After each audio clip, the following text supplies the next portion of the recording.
Hey everybody, Tim here. I'll talk if you'll listen, episode 53. And thank you for your patience. I'm back. And just some scheduling conflicts. And among other things, full transparency. But I'm back. And I'm excited to be back because there are some topics that I wanted to talk about to get everyone's opinion on. And it's kind of like riding a bike. When you're away for so long, you wonder, wait, do I still got it? Hey, am I still going to have my rhythm, my chemistry, these different things? And just to give you all a little bit of access to behind the scenes, I am really, really good friends with someone who is very successful on YouTube. And this particular friend came over because his power went out, and he's just a huge inspiration for me. Huge, huge, huge inspiration. And we got to talking about some of his ideas for his channel, for his show, and some of the things that he's doing to move forward and to just break out of his shell, so to speak, and how he's never satisfied with being the same. And I'm going to be really, really honest with you all. It was very unexpected to have him over.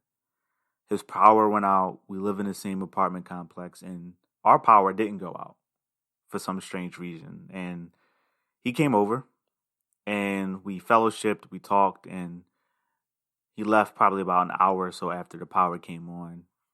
At least he got the notification that the power came on. And every ounce of my being wanted to be like, hey, it's late. I can record this tomorrow. I don't feel like getting on. And I kind of took a step back and went, what would he do? How much work, how much effort, how much energy did he put into his show? And he'll probably never hear this because you all have heard me say this before. People can support in different ways, and some of the topics just don't interest him, or his time is just stretched too thin, and he's just so many different places, spread across so many different places. He has his hands in so many different things. Can't really expect him to listen to the show as much or as frequent as I would like to, or as I would, like him to listen to. And maybe he doesn't have the opportunity to listen. So he may never hear this, but he's just a huge inspiration for me. Huge, huge motivational piece of my life and my effort. And if it wasn't for him, I'm going to tell you this now, this would have been pushed off. It definitely would have been. But I am accountable to him. I'm accountable to myself, and I'm accountable to you all. So here I am, 11:38 at night, recording the show. And even beyond that, we'll edit it afterwards. Because back when I started the show, I made a commitment, and I don't want this to be another 2019 where only a few episodes drop, or 2018 where there are some extended periods of absence, so to speak. So here I am with the topic that I want you all's opinions on, and let's get it. Let's hop into it. Let's dive into it. So a few things. First things first, I apologize for any background noise. It is later than normal, so that means it's quieter than normal. And beyond that, obviously, I don't live in this space alone. The girlfriend may be up to different things, and it'd be unfair for me to expect the same type of, the same type of things that I would expect if it was earlier in the night. So just bear with me as we get this late night recording session out of the way. But I'm really excited for what this future holds. And sometimes that's what it takes. That's why it's so important to have people in your corner who can motivate you and push you forward to the next level, because it really inspires you to get to the next level in ways that you probably couldn't do for yourself. Not everybody is self-motivated. Some people require partners, or some people require someone in their corner, like a coach, so to speak, motivating them to get to the next level. I'm not like that 90% of the time, but that other 10% does creep in at times, and sometimes it does take someone to share their ideas with me, share their goals, share their dreams, their aspirations and plans with me, for me to in turn get inspired and motivated and driven in ways that maybe I couldn't have done for myself. So I'm really appreciative for the friends and family members who motivate me, inspire me to go further. Before I get into the topic, which I believe is the topic of choice primarily because this is a topic that many of you have requested, many of you have discussed, and this is a topic that I've discussed with a lot of people one-on-one. And this is never a topic of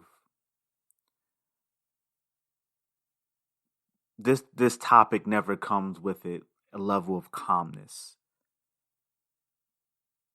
You know, it's always heated debates, heated discussions. And I usually find myself in the minority amongst my friends, amongst my peer group. And I'm going to take an educated guess as to why that is. And you'll hear that a little bit later on. But I'm really excited for this week's topic. And I'll try my best not to keep you long. I know I say that more often than maybe I should. But I'm going to try my very best. Just a few updates. First things first. I've been toying around with a few different ideas for the Patreon and try to revitalize it because it has since taken a dip as far as engagement and participation goes, and that's nobody's fault other than mine. I need to come up with some creative and proactive ways to have people involved, engaged, give them incentive. So, here's what I'm going to do. I am going to toy around with some ideas, and I will be announcing those and putting those on the YouTube channel. So, if you haven't already, please subscribe to the YouTube channel to get an update about that. And I'm really curious and really excited and a little nervous about these new ideas. But again, I'm at a position where I can try new things, and if they don't work out, oh well. At least I'll know that they don't work. Another thing that I'm doing a little different for tonight is I am not streaming this live. Now, I'm not streaming it live for two main reasons. The first reason is it's pretty late. And at the end of the day, tuning in is optional. And if someone wants to tune in, then they'll just tune in. So it's not like I'm disturbing anybody by tuning in this late. But I do want to be conscious that, like, hey, it's late. And for people who maybe look forward to those videos, what I don't want to do is tune in or start a live too late and those people get bummed out that they couldn't participate.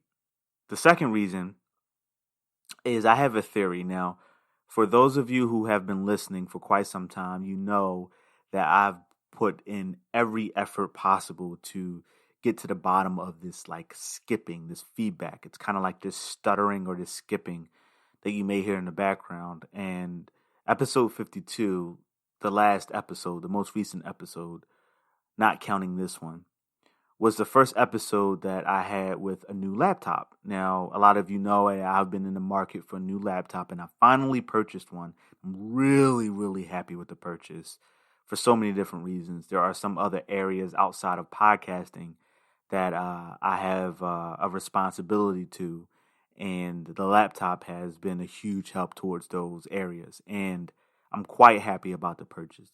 Plus, there, the man in me and the fellas out there who are listening, like I know, sometimes you just want a brand new toy, whether that be a brand new car or bike, whether that be a brand new TV, brand new toolkit, something. And for me, it's the laptop. So I needed an excuse to purchase this brand new toy. So I'm really happy about it. But honestly, the biggest reason was to get to the bottom of that skipping, that stuttering. And episode 52 was the first episode that I recorded with this laptop, and the skipping was still present. And although I did have a few one-offs, I noticed that in general, the skipping occurred when I started recording or when I started live streaming. And I'm curious if the frequency that's when I'm streaming live has something to do with that feedback. Maybe there's some sort of something having to do with like the radio waves or the frequency that the Wi-Fi is on. Who knows? I don't know. This is me guessing, but I've gone down every avenue that I could think of, and I could not figure out why that stuttering or skipping was happening. So I figured, well, hey, I haven't tried to record an episode without live streaming it in a bit, so let me see if that's the reason. So I'm really curious if that's the reason. Now, part of me hopes that it's not. So I'm in a really tough position. A part of me hopes that it is, because then the skipping will stop, and I've discovered the source, and I can kind of like just do videos on the side. Yeah, I'll have to step away from live streaming, but there are some occasions where I don't really get too much feedback anyway, and a lot of people just tune into the live to sit back and watch the show and enjoy the show, which is great, and I really appreciate everyone doing that.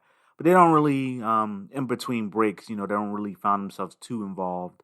Every now and again, I'll get some involvement. Sometimes I don't. Some engagement, rather. Sometimes I don't. And when there's no one engaged, leaving comments or feedback on some of the things that I'm talking about, it kind of makes for a pretty boring live stream, so to speak. So there's no difference between them listening to the podcast versus them watching the live stream. So on one end, if I can get to the bottom of it and it's like, hey, it's the live stream, that's the cause of the feedback, then great. I'll stop live streaming, no big deal. I'll figure something else out. However, a part of me hopes that in a really weird way that that's not the case. That like if the skipping still happens, then that means there's something else going on. I have to figure out what the problem is. And I have to do more research and try to figure out what's going on, and maybe even elicit some of the or ask for help from my audio engineer friends and try to figure out what's going on, because a part of me doesn't want the live stream to end for obvious reasons. So that's another thing that I'm doing differently. So we'll see how that goes. Now, before I get to the topic, I did want to bring to everyone's attention something that I've been thinking about for probably the past month or so. I noticed that people our age don't invest for their future. And I couldn't tell you why. I think a part of it is a lot of people telling us we should, but they don't tell us why we should. I think a lot of it has to do with because we're young. My particular age group, some of us can't think that far ahead. So we can't imagine us needing a savings account or a retirement fund or 401k, whatever. Another part of it is just financial responsibility and stability, which kind of bleeds into the topic that I'm going to discuss in a bit. But a lot of people don't have the extra money to put aside each month or each paycheck or whatever to slowly build up. And one area that's really been helpful for me is Acorns. Now, Acorns is not sponsoring this podcast. I'm not getting any incentive for bringing them up.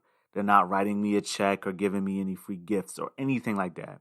So this is purely me mentioning it to inform everybody. I think, like I mentioned earlier, when you have somebody in your ear constantly telling you, you should do this, you should do this, you should do this, but they don't tell you why, you kind of just go, well, like you only want me to do it because you want me to do it. There's no incentive behind it. But Acorns is really important for me.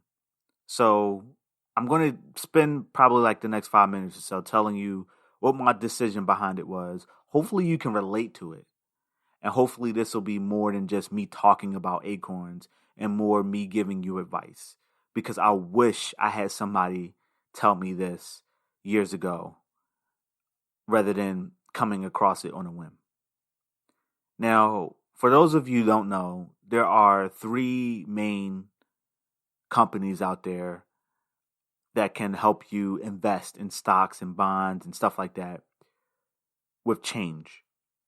And it's Acorns, it's Robinhood, and it's one more company I can't think of right now, and it's killing me because it's on the tip of my tongue. I should go. Let me look it up. Hold on 1 second. Let me look this up because I remember looking at it. I'll do Acorns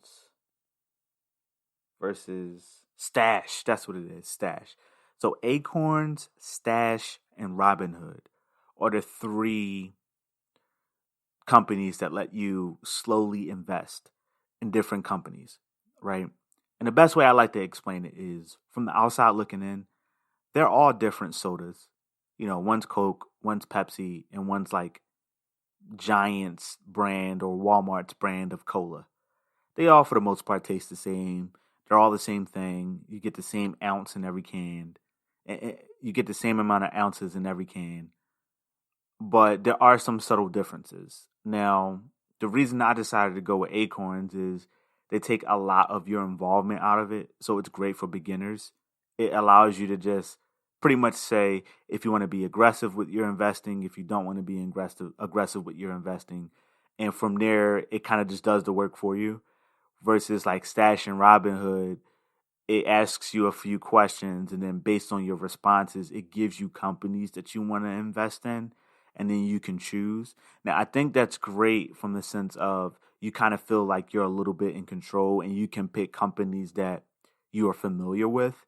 I think that's bad because there's some unconscious bias there. You might pick companies that you're familiar with, regardless of how well they've done, or how they're trending. You might see Nike or Apple or whatever and go, hey, I know what those companies are. Or, hey, I have an iPhone or a MacBook or an Apple Watch. Or, hey, I have Nikes or Jordans or whatever. And you go, hey, I want to invest in that company because I made purchases. Not realizing that they've been trending downward over the last 6 months or 3 weeks or year or whatever the case may be. So I like the idea that Acorns was just like, hey, do you want to be aggressive and kind of like take risks and potentially get a big reward, or do you kind of want to be conservative and make safe investments and slowly earn money? It won't be as big of a payout, but you won't really have to worry about losing money. I like Acorn's approach there because it gives you a little bit of the choice in the sense of like, hey, how aggressive or conservative do you want to be? But it doesn't present any companies to you, so you don't have to worry about that unconscious bias. But what is Acorns, and Tim, why did you pick it? Great questions. I'm glad you asked. So Acorns essentially is it's an app.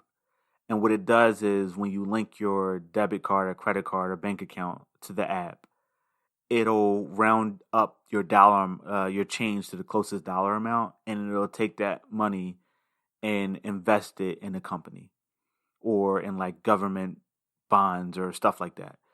You can also set up reoccurring payments. Like for example, I have $5. I recently upped it to $10, but every Friday I have $5 coming out of my bank account and putting it into my Acorns account for investing. Now, that's essentially what it is. The best way to put it is, let's say there were imagine the block that you live on. Let's say each house on that block is a company. Let's say one of the houses is Apple, another house is Nike, another house is like a marketing firm, et cetera, right? And let's say each of these companies independently make money on their own. What Acorns does is it's kind of like that person or that friend that comes up to you and says, "Hey, give me $5.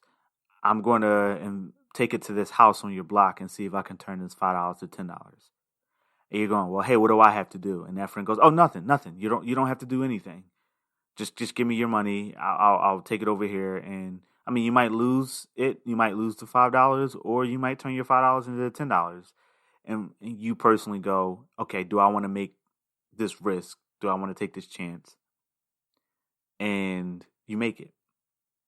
Now, the cool part about it is, for a lot of people who are a little bit hesitant, or for a lot of people who don't have too much money to, or excess budget to invest in these companies, Acorns rounds up. So let's say you go somewhere to, like, let's say you go to CVS or something, and you buy like a candy bar or some deodorant, whatever the case may be, and your total comes up to like $15.86.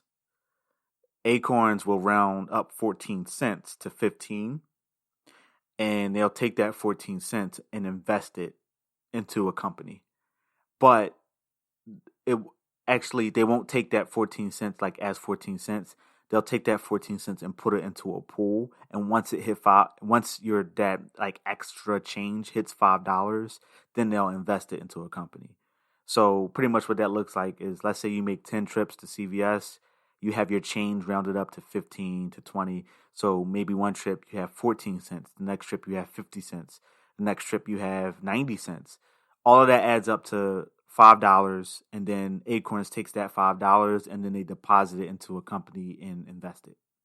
Now, the reason that's so cool is because it's you investing in companies and into the stock market without too much commitment. You're not investing a large sum of money. You're not investing hundreds of dollars into this particular company. So that means the risk is relatively low. Now, of course, you can make deposits. Like, one time I came across some extra money. I think it was like a bonus or something from work or something. And I donated I added $50 to my account. So you can do stuff like that, which is really cool. Now, another reason I did it, this is kind of like going into okay, I already broke down what it is. Now, why did I do it? So I got tired of not really having a savings account. So my checking account came with a savings account. But I was really, really bad at adding money to it, because I had to like willingly go into my checking account and add money to my savings account. And then I had to play that game of, okay, Tim, how much do you want to invest? I mean, put it into your savings account. Do you want to put $10? Do you want to put $100? And then when I found out, when I was in the pinch because I spent money poorly, I wasn't really financially mature, I would go into my savings account and take out $50 or $100, and sometimes I would tap it dry. And I would be doing really good for like 2-3 months straight. And then I did something dumb, like went out and spent too much money, or was trying to floss on somebody and spent too much money. And the next thing you know, I need money to get to work or money to eat or whatever the case may be. And I would go into my savings account because it was so easily accessible, and I would take money out. So that was one area I'm like, hey, I need a way where it'll deter me from taking that money out, whether it be not as accessible or whether it take a while for me to get the money. And the cool thing about Acorns is it's kind of like that savings account where you put money aside, it accrues money from the reoccurring payments if you set up scheduled like deposits, or you do a one-time payment, whatever the case may be. It's not linked to your bank account. And technically, when you add money, Acorns is using that money to purchase stocks, to purchase a percentage of a company.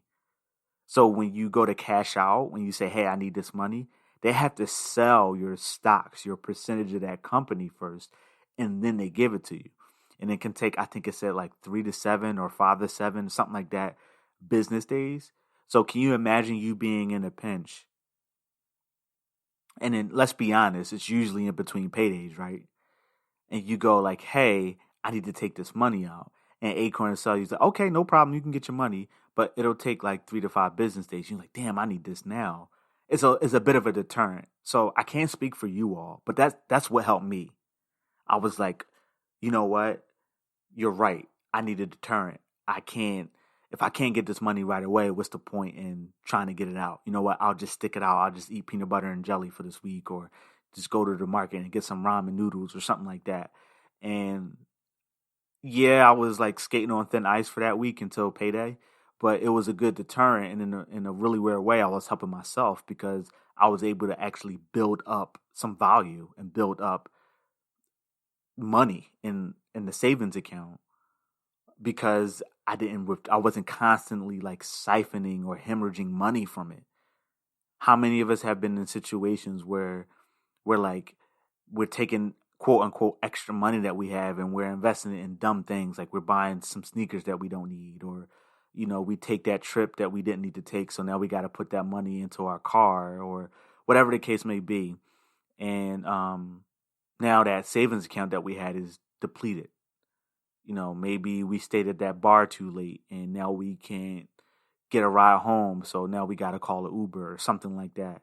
Maybe we go out that one night or that one weekend or that one week that maybe we shouldn't have done, and now that extra money that we would have put in our savings account we spent at the club or whatever the case may be. So I can't speak for you all, but I know I've been in those situations.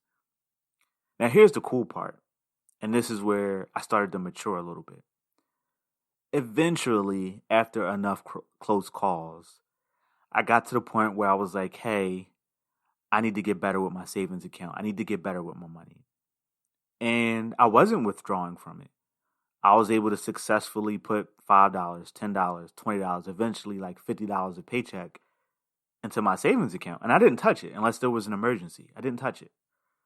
But then I realized every now and again I get a dividend. So I have a credit union that I bank with. And they give out dividends, and it's a percentage of what your total dollar amount is in that particular account. And for my savings account, they give half of a 100th of a percentage towards your total value. So basically half a penny.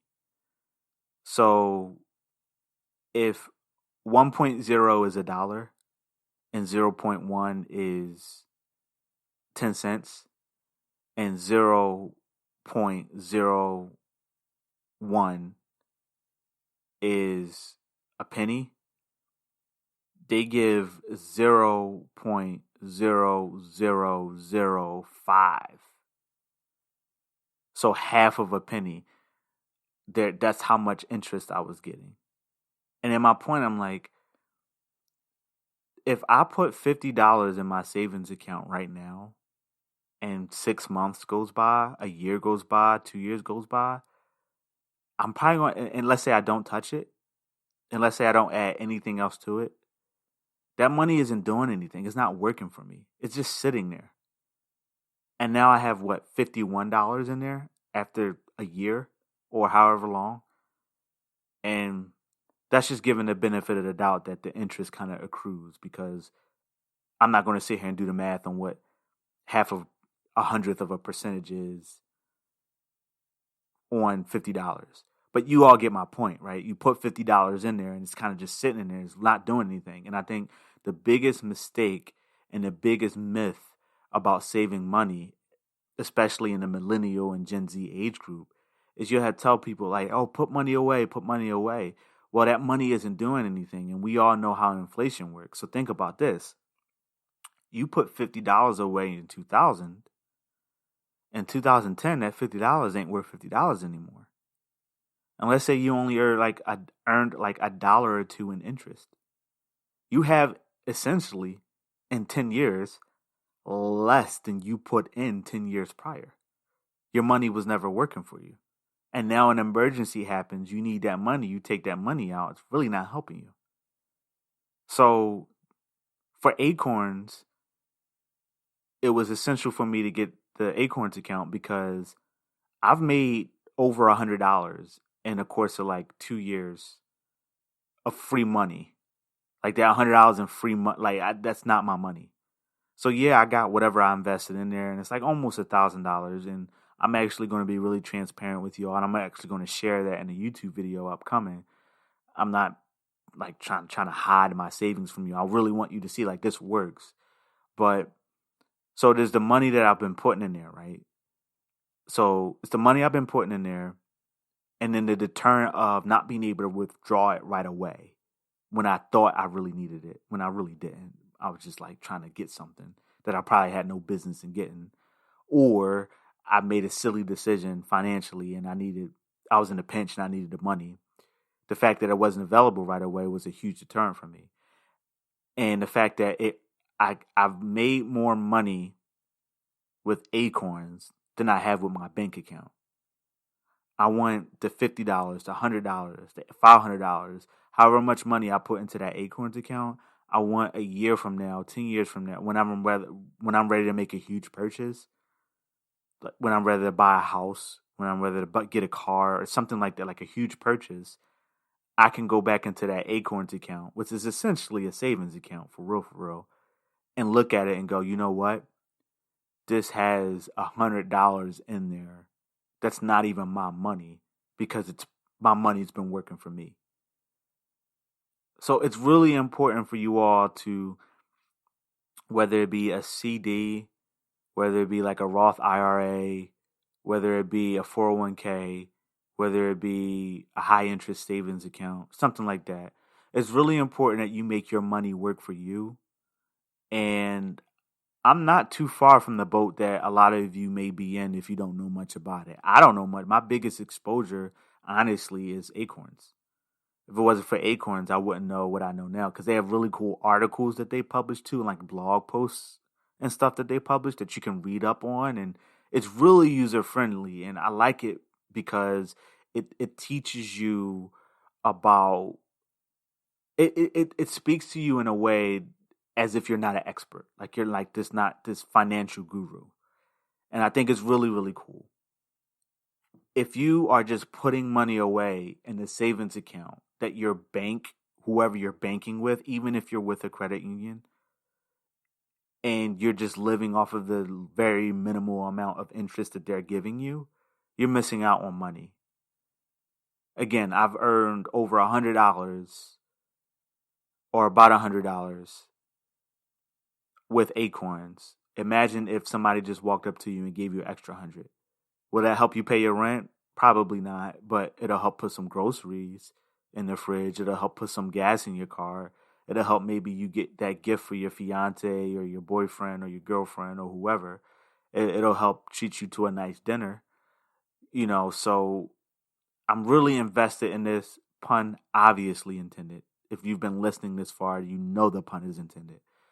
But I'm really invested in Acorns, and I want to do you a favor. Again, this wasn't for me I wasn't bringing this up to get anything out of it, but I'm going to put my Acorns link in the description of this show and some future episodes.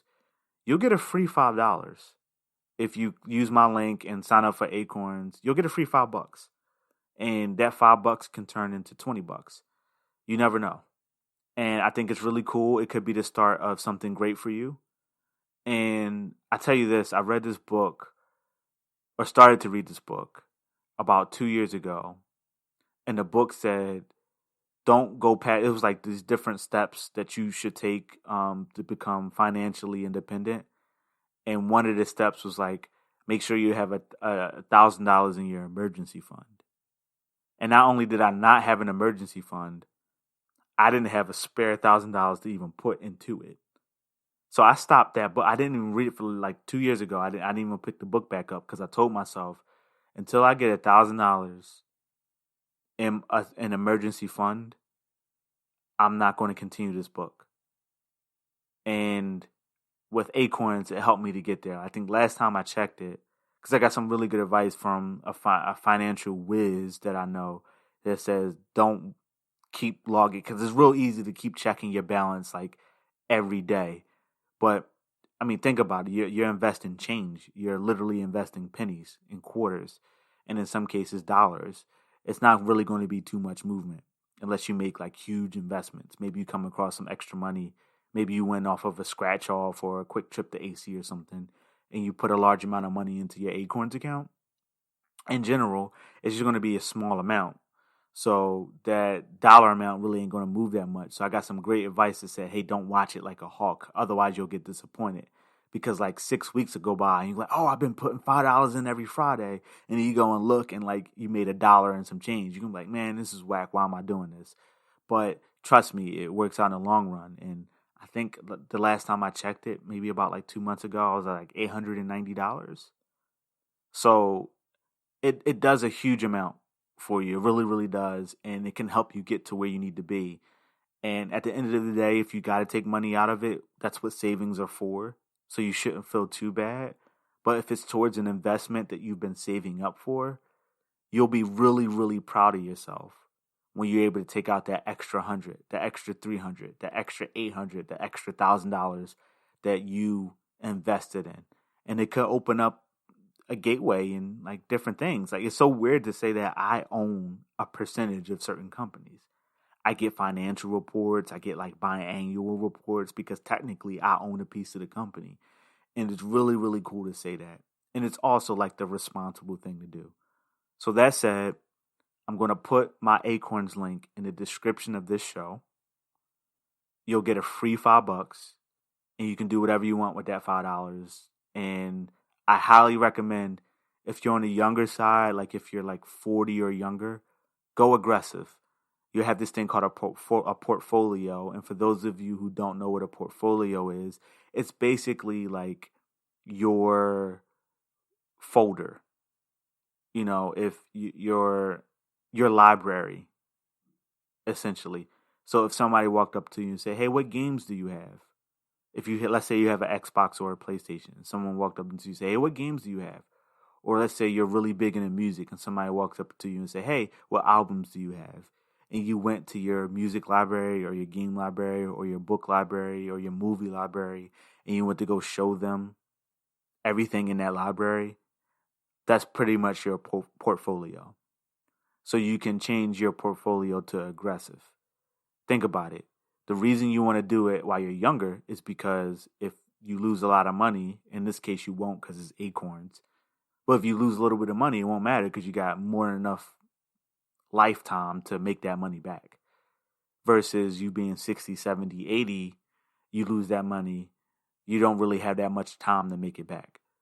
So you'll get a free $5. Take that $5, go aggressive. And who knows? Maybe in 2 weeks' time, that $5 returning $6, and Acorns just gave you an extra dollar. And really, in reality, they gave you extra $6 because that $5 you got from just starting the account. So I want to help you. Use that link. And if you got any questions, I'm going to talk to you like a human. You know, I'm not like a sales rep. Like, again, Acorns is not paying me. They have no idea I'm even doing this. So if you have any questions, one of my passions in life, and if you work with me, you know this about me, is I love to train, I love to teach.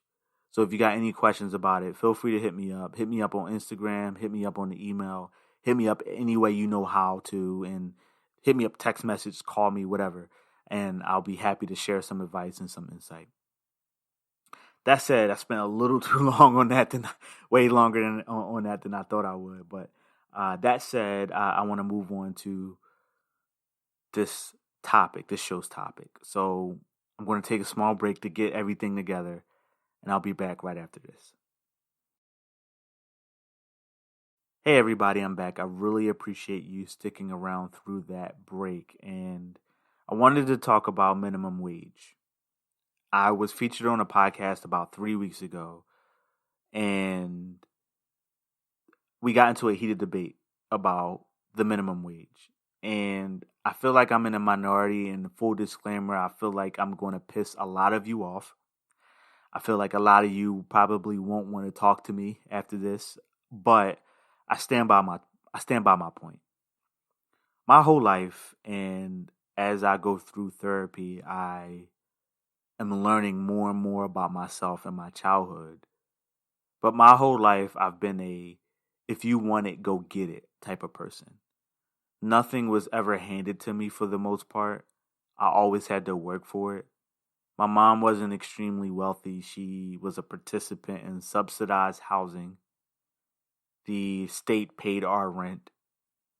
Our rent on the amount that we were responsible for was extremely low. It was like $200 a month.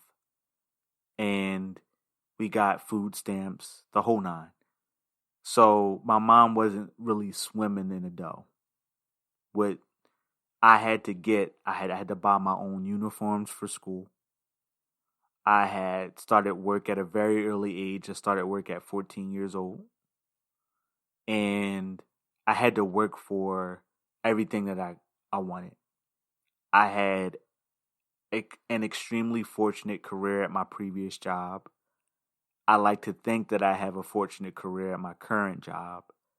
And a lot of it had to do with a go getter mentality and to not be outshined by the next person. So I will say I am a bit biased, and a lot of that, a lot of what I went through influences my opinion on the minimum wage discussion. So we talked about minimum wage. We talked about the role that it played in Americans, young Americans and young adults specifically, how what the type of role it played on their lives.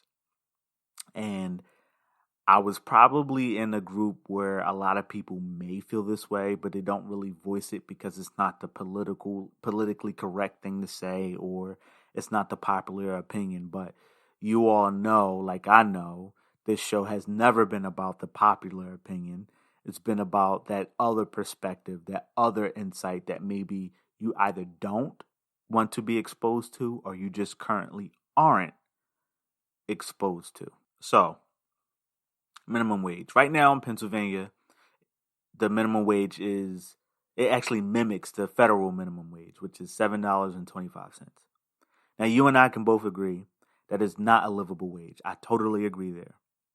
Now, no matter what you think about my opinion, no matter what you are about to hear next, just know, if all else fails, I agree. 725 is not a livable wage for an adult with a family, for an adult with responsibilities, for an adult with loans, for an adult with debt. I understand.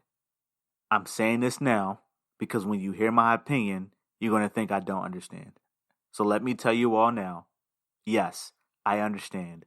725 is not a livable wage. Now here's where I stand, and to just show you how fair I'm trying to be, I'm actually going to read some articles that actually differ from my opinion. I don't necessarily agree with them, but I mean, some of them it's factual stuff. I can't really disagree with facts, right? So here's my opinion on minimum wage. I don't believe, for the most part, unless you're in extenuating circumstances, you should be an adult with responsibilities getting paid minimum wage. I don't think you should have put yourself in that position. Again, I started work at 14 years old through a program which technically I was getting a stipend, but I started like working officially, like at a job, getting a paycheck at 16, which at the time this particular company hired at 16. And it wasn't until like, I want to say like 6 months I started working there, they changed it to 18. But if you had already got hired, you were already, employees, nothing they could do about it. But I started working at 16 years old. When I was working at 16 years old, I was getting paid minimum wage. But eventually I got a promotion to third key, which a lot of different places may be comparable or comparable to shift lead or shift manager or shift supervisor, anything equivalent to that. You're basically the third key. You're a supervisor. You have keys to the store. You can open and close the store, but you're not the assistant manager. I was able to work that and I got that, and I would have gotten it at 17, but the company's policy said you had to be at least 18 in order to have keys to the store. So on my 18th birthday, no exaggeration, I was actually greeted with a cake and keys to the store. The keys were actually inside of the cake. It was really, really creative and really, really cool by the management and leadership team at the time. And I was a shift supervisor at 18 years old. And with that promotion came another raise. I had worked my tail off, and 10 months later, I had got promoted again to assistant manager. And with that came another raise. I worked my tail off again, and within 4 years, I got promoted again to store manager. My first year as store manager was really rough. There were a lot of different things that I needed to get better at: leadership, time management, delegation. There were a lot of different things I needed to get better at. As I grew in those areas, I've earned bigger bonuses. I was eligible for LTIs, or long-term incentives, and I was able to expose myself to different areas that allowed me to be eligible for more money. By the time I was 22, 23 years old, I was making over $34,000 a year. Now, is that normal? In some areas, yeah, I will argue, yes, it is. If you put your nose to the grindstone and you work really, really hard, yes, you can get that. That's very much attainable. I've seen it. I am proof of it, living proof. Do most people achieve or attain that? No. And it may not be necessarily due to their work ethic. It could be a situation where that person has student loans and they still live at home with their parents. It could be a situation where that person didn't start working until 25, et cetera, et cetera. My opinion on minimum wage in particular when it comes to this is, if I had started working at that company at 25 years old, I would have had no previous work experience for the most part. I would have been getting paid minimum wage at 25 years old. If I had started that job at 30 years old, I would have been getting paid at 30, minimum wage at 30 years old. Is that a livable wage for a 25-year-old, for a 30-year-old? Absolutely not. But point being is, I started working at 16 years old at that particular company, back when I did live at home with my mom, back when I was still in high school, back when the only responsibility I had was to buy minutes for my track phone. And for those of you who are listening who don't remember, yes, you had to buy minutes for your phone. You had to buy a minute, and everything you did cost minutes. Eventually, when the internet was introduced, that cost minutes. Whenever you would text someone, that cost minutes. Whenever you would call someone, that cost minutes. So I had to purchase minutes. My mother purchased me the cell phone, and she got me like my first hour for free. Wasn't free for her, it was free for me. But she told me, like, you got to maintain it. If you want to be able to call people, you got to buy your own minutes. So, but those were my only responsibilities. Like, outside of that, and maybe taking a girl out on a date, or being able to like treat myself to some sneakers, little stuff like luxuries. I had no responsibilities. So getting paid minimum wage, living at home with my mom with no responsibilities other than the cell phone, an optional cell phone at that, it was very livable. It was very attainable. Now, we're about to find out in these articles that I read, was minimum wage designed for people who lived at home with their parents and maybe weren't adults yet? No, it actually wasn't, believe it or not. It's a huge myth. It's actually not. But I stand by the fact that the earlier you start working,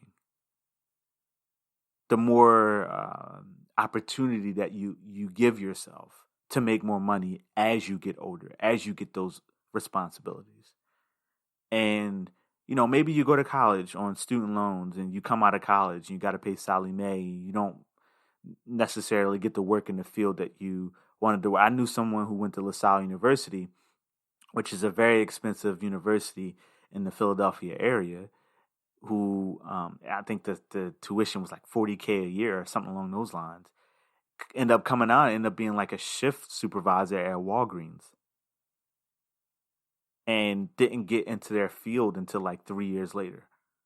So yeah, that happens. That 100% that happens. And no, it's not a livable wage. But think about if that person would have started at Walgreens before college. I think our generation, and none of them will like to admit it, they associate tenure with like a negative reality for some reason. As if they're somewhere for longer than a year or two, it's a bad thing. I can't get that. Maybe if you are in the artistic field, maybe being somewhere for too long, maybe if you work for a local publication like a newspaper or something, or a digital marketing company, something like that, and maybe you need to move on after a limited number of years. But when you work for a company, tenure is good. It's positive. It may not be what you want to do, but like, hey, stick it out until you get to where you want to be. I remember being a manager at the previous company that I mentioned earlier, and I would see people come in hopping from job to job, and they would be at these jobs for like 6 to 8 months, and it's like, I don't really want to hire you because you're going to do the same thing to me.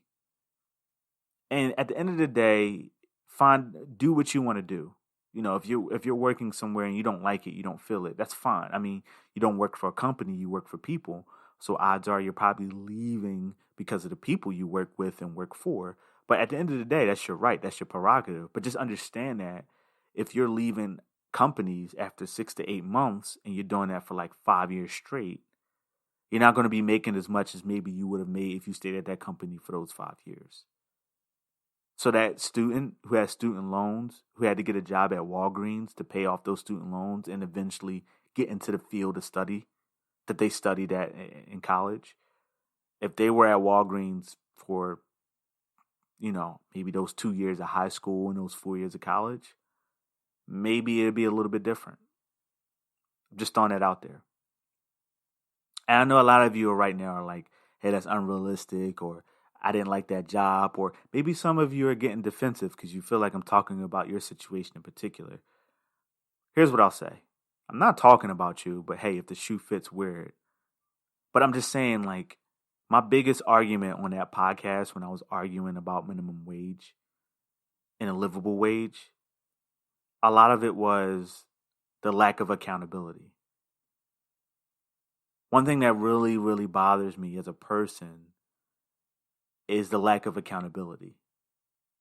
When people don't want to take accountability for the fact that they're ordering out every day for lunch because they're too good or too lazy to pack their own lunch. When they don't feel like going grocery shopping, you can get make spaghetti or pasta for less than $10 and have lunch for a week. But no, you want to order out from the local pizza shop or the local cheesesteak place every day for lunch. You want to go to Wawa and spend $10 to $15 on food every day. You want to go to McDonald's or Burger King or Chick-fil-A every day for lunch or dinner. But it's somehow the company's fault that you don't have enough money to pay your bills. That's the part of me that does not have sympathy for that person. And again, I know a lot of you may feel personally attacked, and a lot of you may pause the podcast right here and you won't continue to listen. For those people who have been incarcerated and they've coming out of incarceration and they're starting anew, for those people who have an unexpected pregnancy, an unexpected child, for that person who got laid off after 20 years of their job in their particular field, I feel for you.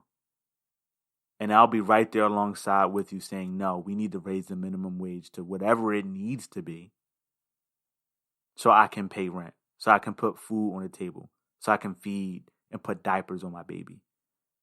I'm right there with you. Elbow to elbow, arm in arm.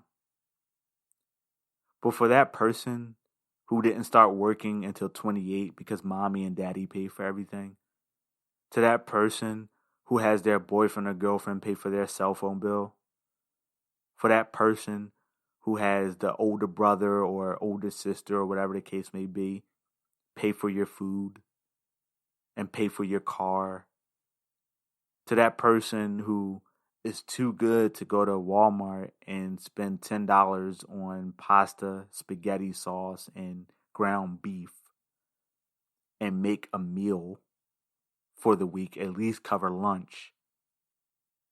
You're just too good to do that or too lazy to do that. I have no sympathy. I don't. And that may not be what you want to hear, but you got to meet the system halfway. You may not agree with it, but what are you going to do about it? And I feel like a lot of people are falling back on the fact that, like, hey, this isn't a livable wage. We shouldn't get paid. We should get paid more to do X, Y, or Z. Well, because the government doesn't want to give me more money, I'm only going to half-ass it. I'm not going to give 110% at my job. And then you have those very same people who don't want to give 110% but expect to get paid more. Well, no, you're going to get paid what you're worth. Are there exceptions to the rule? Absolutely. Are people underpaid for the amount of work that they do? Absolutely. Are people taken advantage of at work and they get exploited for their talents and they don't get compensated for it? Abso-freaking-lutely. However, those same people are grinding and they're not waiting for handouts. I'm going to read these two articles and then I'm going to let you all go. And hopefully you don't hate me too much and you'll continue to listen to the YouTube and to the podcast. But just to show you that I can be fair and I can also entertain and be receptive to ideas that differ from my own. Here are two articles that in some areas go against my mindset. So this first one is from Forbes, and the title of it is The 7 Most Dangerous Myths About a $15 Minimum Wage. Myth number 1. The minimum wage was never supposed to be a living wage. This is probably one of the most dangerous and easy to debunk myths about the minimum wage, which was championed by Franklin D. Roosevelt beginning in 1933. During an address FDR gave about one of his many economic salvation packages, he explained that, quote, no business which depends for existence on paying less than living wages to its workers has any right to continue in this country, end quote. At the time, Roosevelt's Fair Labor Standards Act of 1938, passed as a part of the New Deal legislation, set minimum wage at 25 cents. Roosevelt intended the rate to be, quote, more than a bare subsistence level, end quote. The minimum wage was created expressly to ensure that people of all skill levels, if they worked, could, quote, earn a decent living, end quote, off those wages. Thus, a living wage. So again, for all of you out there saying that minimum wage was intended for those kids with milk on their tongue still, that's not necessarily the case, as we can see here, with some facts to back it up. Now, there's a lot of supplementary documentation in this article, but I've kept you all long enough. I don't want to read the entire thing, but check out Forbes. I think I just Googled myths about minimum wage and I clicked on the Forbes link, so check that out. Let's read the second myth. Myth number 2.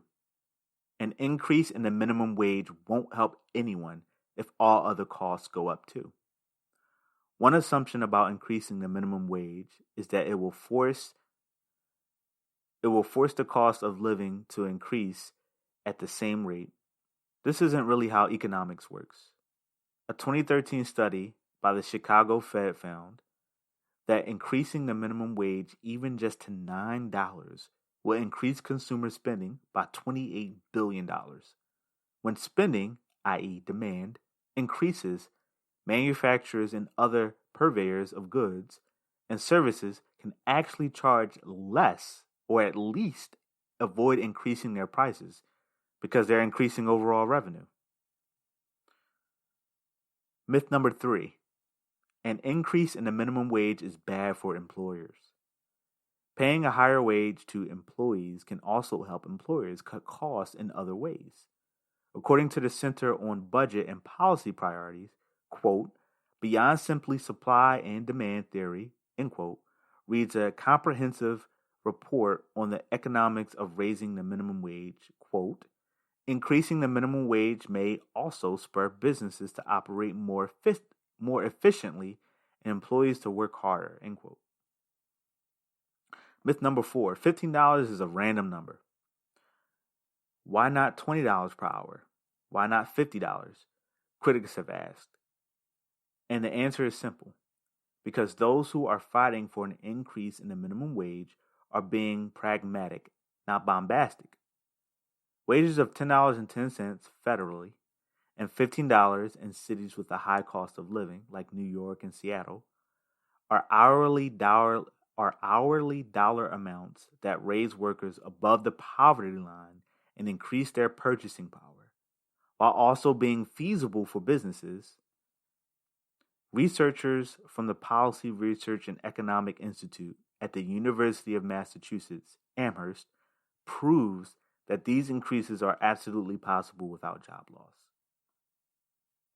We're at the home stretch now, so stick with me.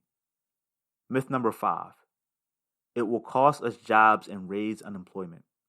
So far, there is no evidence that raising the minimum wage causes an increase in unemployment or job loss. In fact, in a Goldman Sachs analysis of the 13 states which have raised their minimum wage, found that the states where the minimum wage went up had faster employment growth than the states where the minimum wage remained at its 2013 level. Sorry, just bear with me. I'm working my way down to myth number 6 here. Myth number 6. Only teenagers and uneducated people work for the minimum wage. According to the Bureau of Labor Statistics, about 4.7% of the working population make at or below the minimum wage, while a disproportionate percentage are under the age of 25, about 35%, according to the Center for Economic and Policy Research.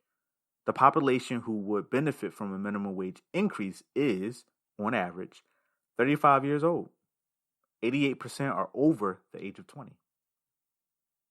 The final myth, myth number 7. Seattle already has a $15 minimum wage and it's terrible. Though conservative news outlets are already looking to Seattle to see if the economy has plunged into chaos, the truth is that the minimum wage in the city has only increased by a small amount. Due to the slow transition written into the law, it's $10 for some workers and $11 for others, depending on the side of their employee, and many small businesses are actually very happy with it. So those are just some articles there, or rather some myths there that are debunked. And there's another article that I'm actually not going to read. Again, I have kept you all really, really long, and it's actually 12:41 right now, and I still have to edit this. But it's on usafacts.org, and the title of the article is Minimum Wage in America. How many people are earning $7.25 an hour? How many people are earning $7.25 an hour? It's different in each state. And this actually wasn't published that long ago, and actually was updated 5 days ago. So I'm definitely going to read this article, and I'm going to be talking about it in a few different YouTube videos throughout the week. But I want to be really conscious of you all's time, and more importantly, conscious of mine. But that said, I hope I've given you something to think about, and I would love to hear your opinion. Do you think people should pull themselves up by their own bootstraps and grind it out and look for opportunities to make more money, look for residual income, bust your butt at your job for that promotion, set up a LinkedIn profile, set up a, what is it called? I can't think of what it is, but the website that allows you to put your resume out there, a Monster. Set up a Monster profile and do what you got to do to put yourself out there to make more money. Or, no, should people who are working right now, regardless of their age and regardless of how early they started, do they deserve a $15 minimum wage, a $16 minimum wage, an $18 minimum wage? You let me know. Where do you stand? Do you think I'm crazy? Do you think I'm being a little too harsh and a little too old school? Or do you think that people our age, specifically millennials and Gen Z, should take accountability for their financial habits and their spending habits and maybe invest in themselves so that way they can make more money in the future? You tell me. that said, everybody, I'm going to let you go. I really appreciate your patience. And as always, I'll keep talking if you'll listen. Take care.